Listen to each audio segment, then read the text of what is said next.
You're working on the new project right now, RTM4. Really the most, volume 4. But throwing things back, how did you kind of first build up the RTM brand and kind of become Young Spray? For people that might not know, how do you put that work in? Alright, well basically it came, obviously I started with No Star. That was like, we're going back to like 03 or something like that. Then after, when we kind of made our separate paths, I had to make a decision whether I'm going to carry on doing music or call it off. I didn't have anything else that I was interested in doing, so I thought, you know what, let me just carry on doing music. And that's when I done the first mixtape. That was in 2007. That was Really the Most, Volume 1, classic. Obviously that was the name I gave to the mixtape. Really the Most, Volume 1. So that's where the RTM comes from, because obviously that's this acronym of Really the Most, RTM. So that's where RTM basically come from. It's like a couple years down the line I realised, right, I need something to brand my thing in it. And where RTM Volume 1 and Volume 2 done well, I just thought that's it, innit? Really the most. That's the motto, innit? Yeah, and that's man's thing anyway, to keep it really the most. So yeah. Okay, so then them times there, you mentioned RTM1 came 07. That's 11 years ago. So yeah. 11 years ago, the music game was a lot different to how it is now. So YouTube was far less advanced and there wasn't really any streaming platforms around. So how did you build that? It was that buzz up then? A lot to do with Channel U, Channel AK. Basically, it was more about having a buzz on the streets. Back then, we like, obviously we had a buzz on the streets with North Star, and I obviously I just carried that on in it. Do you get that? So as far as like street niggas, they knew about man, so obviously they supported it, innit? So Invisible Tears, you released that album that was years in the making. Obviously you had the track with Skepta 2014, then the album gets released 2017. So talk about that process and how that came together and what that was like. Basically it was like that tune Amen, that got me the kind of management deal, kind of, to say. It got that got Colin and EJ, they were like willing to work with me, so we put that out. That got a good response.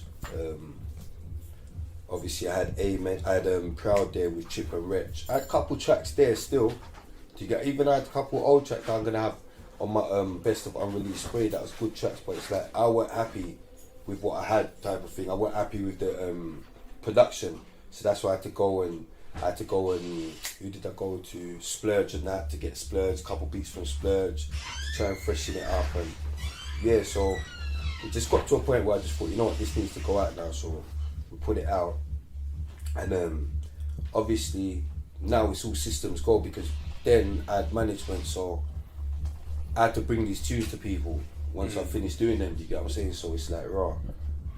I remember one time I bring a track, that track off with me and Fecky, yeah, on Invisible Tears. I remember I bring it to the office, and everyone was looking at me like, raw, you really, is that what you do, really? Yeah, so it's like, it's a bit funny, innit? Yeah. So it's like, it ended up being kind of filtered, that album, yeah. But I'm saying, obviously, Really the Most Volume 4, it's just me now. I ain't got to show these tunes to no one, so it's back to disrespectful spray. I'm saying whatever I want to say, you know what I mean? So it's back to that vibe. It's got the essence in it still. Do you get what I'm trying to say? Because I've showed it to a couple man and they're smelling it. It's got that old spray vibe, the Spider Rider vibe. So yeah, do you get what I'm saying? It's back to that. Obviously I've got the Pain in there. I've got a couple girl tunes, but there's not too many features. It's like the old stuff. Not too many features on that. I got Roadside G's, Frass on there. That's about it, really. So with RTM4 then, how do you think that compares to all the projects you've done? Where does RTM4 fit on that spectrum and why? Alright, with RTM4, let me tell you the beautiful thing about RTM4 is that it just came about kind of like out of the blue, because I didn't have no intention to do RTM4. That's why last time we spoke, I don't even think I even told you anything about RTM4, did I? Nah, because I had no intentions. The next thing was to put out a best of spray. A best of spray. But what's happened is that obviously I put out Invisible Tears, and it's like, I'm a man, like, even Really the Most One, like, Man Could Ask One Step, I done that, and Volume 2 and all that, I done that in the space of like a couple months. I could go and do a mixtape in like a couple months. Even OJ knows, I'll just do tracks, do you get what I'm saying? I'll do a lot in a short space of time. So where it was, couple little issues or whatever, life issues or whatever, just made me just jump in the booth and just say a lot, innit? Do you get what I'm trying to say? So it ended up being enough for a mixtape. Yo, what's going on here now? Do you get what I'm trying to say? So Really the Most Volume 4, naturally. Do you know what I mean? So that's how it come together. I've still got the best of there. Do you get what I'm trying to say? But it's like, as well, because I thought I had such a long gap, I thought, right, so I've given them Invisible Tears. I'm thinking, nah, man, give them some more new stuff, man. Do you get what I'm saying? It was quite a long gap. Do you get what I'm saying? Yeah, but do you know what I mean? Give them some new stuff instead of giving them some, you know what I mean? Some old stuff or whatever, yeah? Some old, but even though it'd be unreleased, but the beats would be old. Do you get what I'm saying? Let me just, so now I'm just working, man, and I'm enjoying it more as well, because I'm actually just, you know what I mean? It's fun. I'm finding it fun again. Yeah. Do you get what I'm saying? I'm finding it fun. Before I weren't finding it as fun no more. It's more like a job.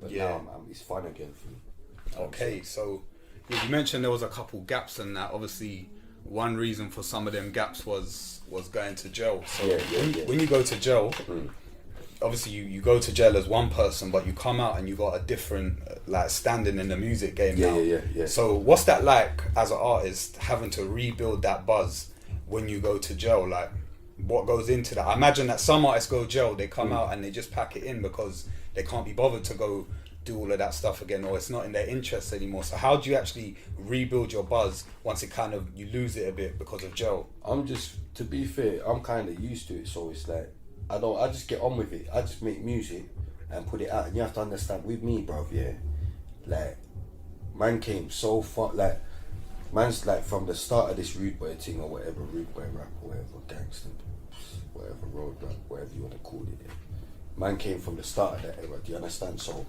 that's one thing I know, innit? Like, I know myself, innit? Do you get what I'm saying? So I know as long as I just do music and concentrate on doing music, do you get what I'm saying? I've got my people that's been with me from the start, do you get what I'm saying, that support me. I've got my loyal supporters anyway. So as long as I'm feeding them at least, you know what I mean? That's my main concern, innit? Because I've actually got people that support my movement. So, you know what I mean? That's my main concern. If anybody else wants to jump on the movement and support, I welcome them. But you get what I'm saying? But my main concern is like, if you got cats in it, you got to make sure you're feeding your cats. Before you look for next cats and trying to get next cats, you got to make sure you're feeding. You get what I'm saying? It's just the same. You get what I'm saying? Everything's the same. You know what I mean? You got to keep them happy, innit? And that's what I wasn't doing. And that's why my cats kept going other places for food. You get that? Because I stopped giving them the food. You understand? So now, man's supplying the food again, so I'm getting my cats back.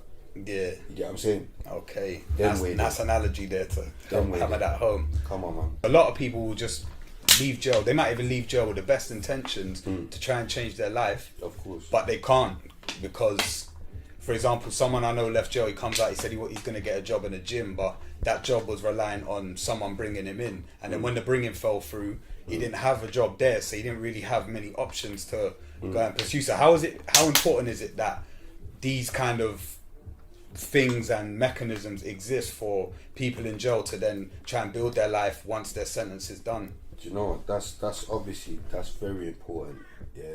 But like I say, like, even with everyone when they come out of jail, it's always your own fault. Do you get what I'm trying to say? Everything's your own fault. Like, you know what I mean? Like, for instance, obviously, I'll give them the opportunity. My intentions with RTN Records, obviously, I work closely with these guys, yeah. And I've even had someone message me like, like, you know, when I come out, can we work or whatever? So I'm like, yeah, of course. Do you get what I'm trying to say? I'm like, but remember, I'm not one of these guys, innit? These government people. I care about these guys. Do you get what I'm trying to say to you? So, like, but it will be hard to find a lot of sprays, if I'll be honest. They don't give a shit. Do you get what I'm trying to say? Like that. Do you get what I'm saying? So, what they need to be concentrating on is like just finding out what these guys are good at and putting them on courses or whatever upon releases, whether it be bricklaying, mechanic, whatever. Do you get what I'm trying to say? Try and get them into trades. Really, it's up to you whether you want to stay focused or not, man. But I'm just past that point of blaming other people, bro, for shit. If I be honest, do you get what I'm saying? Yeah. Yeah, I hear You that. know what I mean? Alright, cool. So looking forward then, what's the plan for RTM Records moving? What is like? Explain RTM Records a bit. Is it like a label, a movement? What does that involve? RTM Records, basically, like Invisible Tears was put out on RTM Records. Do you get what I'm trying to say? It was released in HMV, all these things, but underneath RTM Records. So basically, I'm the first artist released off that record label. Do you get what I'm trying to say? So it's a record label. Okay, so you're putting stuff out on your own label now? Yes, do you get what I'm trying to say? So that's what it basically is. But that's why I've got the YouTube channel RTM Records, because I put my own music out on there. Obviously, I'm still going to use Grind Daily and link up here and there, but I just think it's time for me to obviously just start my own channel or whatever, yeah, because it's just taken way long for me to get the business side of things proper. So I'm just trying to tie them ends up. Let the people know when RTM 4's coming out. What you got coming that's on the horizon? Alright, RTM 4 is out May the 25th. Yeah, that'll be on all digital platforms.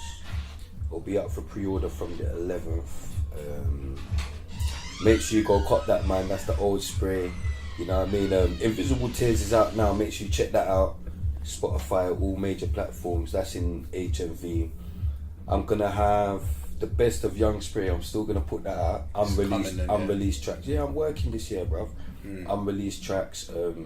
That's gonna come out, and I'm gonna put another album out this year as well. How about that? I've already got a track with D Double we done the other day. That's madness. That's yeah. I'm looking to work with a few people on that album. To be fair, I want Mist. I love his shit. Yeah, and yeah, I'm feeling his pain. Mist, Lowski, that's my guy. You get what I'm trying to say? Big Toes, my little brother. There's a lot of people I need to just, you know what I mean, reach out to and just, yeah, get some magic done, man.